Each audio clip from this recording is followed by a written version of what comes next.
Welcome to our channel. Today we how to save with TD Ameritrade, beginner guide step by step clearly. Open a TD Ameritrade account by visiting their website. Select the Open Account button prominently displayed on the home page. Fill out the required personal information, including your name, address, and social security number. Provide financial details such as your income and net worth to help TD Ameritrade understand your investment goals. Choose your account type.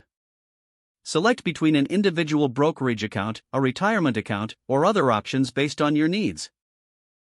Review and accept the terms and conditions of the account.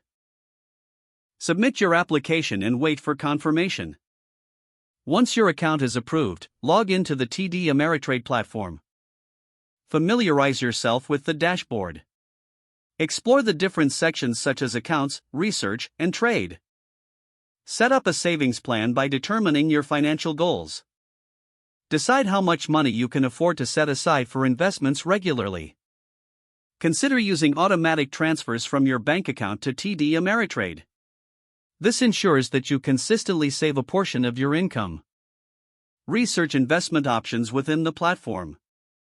Look for a mix of stocks, mutual funds, and ETFs that match your risk tolerance.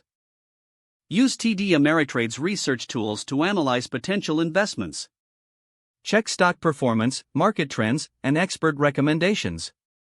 Create a diversified portfolio to minimize risk. This means investing in different sectors and asset classes. Monitor your investments regularly through the TD Ameritrade app or website. Reassess your portfolio's performance and make adjustments as needed. Take advantage of educational resources offered by TD Ameritrade. Attend webinars or read articles to improve your investment knowledge. Consider using TD Ameritrade's commission-free trades to maximize your savings. Make informed decisions based on research and your financial goals. Stay disciplined and stick to your savings and investment strategy over time. Don't forget to like this video and subscribe to our channel for more step-by-step tech guides.